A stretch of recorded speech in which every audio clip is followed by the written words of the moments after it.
Hello, this is Lazarus at telecomTech, where telecom and networking technologies are simply explained. Today, we'll be simply explaining multi-protocol label switching, or MPLS. Now, this is the first video in a new series of videos about MPLS. If you want to be informed about every new video that comes out so that you can follow along, please subscribe and enable notifications. And if you like this video, please like this video. What is MPLS? To be honest with you, I had a really hard time when I was learning about MPLS. It's a technology that's quite different from the more traditional IP routing and layer 2 switching that we learn about. And for this reason, it was difficult for me to get my head around. There are so many different ways to implement it depending on what you want to achieve, and it interacts with many other features and protocols in order to fulfill its function. So as I was thinking about how to approach MPLS in this series, the thing that really stuck in my mind was the fundamental principle that I always try to use with all of my videos. I'll try to explain MPLS in a way that I wish I had been taught when I was learning about it. So hopefully this approach will work out well for you too. So what is MPLS?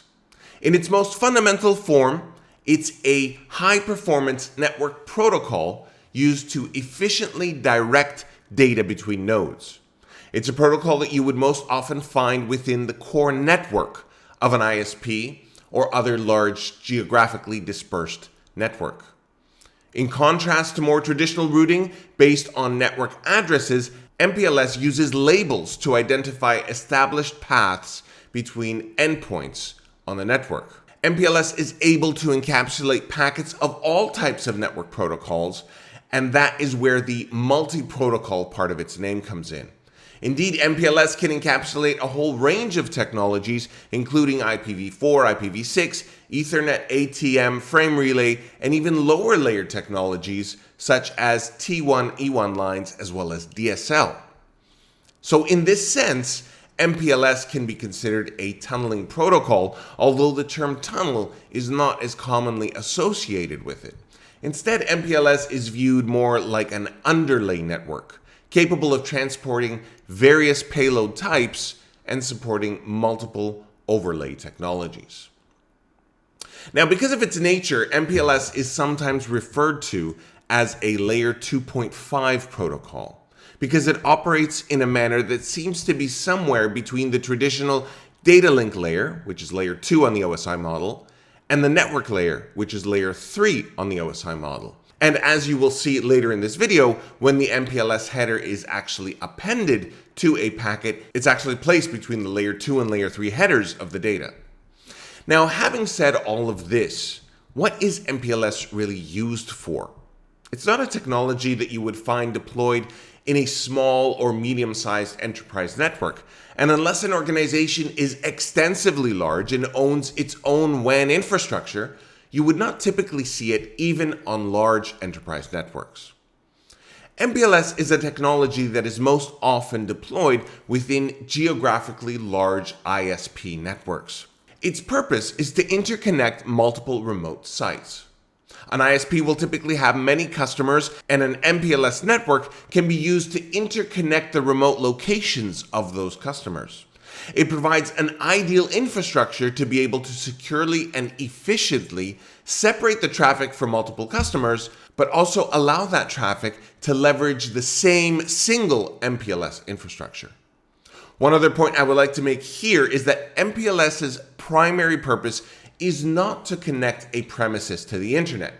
In other words, MPLS is not a WAN access technology or a last mile technology like cable or DSL or fiber to the premises. MPLS may be deployed over these last mile technologies, but MPLS itself does not constitute a WAN access technology. So the connection here, for example, to customer 2 may be a fiber connection that delivers connectivity to the MPLS infrastructure. It may be a DSL line, it may be cable, it may be a wireless microwave link. It doesn't really matter. MPLS is not involved with that last mile, but it is served by those last mile technologies. Now, why use MPLS? Why not just use traditional IP routing to enable communication between these customer sites? While there are several advantages that MPLS provides over IP routing that make it a much better choice. And arguably the most important benefit is that on high capacity, high throughput networks, label switching is much more efficient than IP routing. Now, to see this, let's take a look at how IP routing would be used to route data through a network such as this. Now imagine that each of these routers is running a routing protocol such as OSPF or EIGRP or even BGP. And imagine that there are thousands of customers connected to this ISP network. That means that each of these routers will have created a routing table that has been populated by potentially thousands of routing entries. Once a packet reaches this router here, the destination IP address of the packet is examined and compared sequentially with every entry in the routing table until a match is found. It may have to go through dozens, hundreds, or even thousands of entries before it finds the one that matches. Once that's done, the exit interface is determined and the packet is sent out of that interface to reach the next node in the path. At this point, the process is repeated in this node with a routing table lookup, a match with the destination IP address, and the packet is then sent along its way once again. The process is repeated at each subsequent node until the packet reaches the intended destination. Now, I'm sure you can see that this process is quite CPU intensive at each individual node.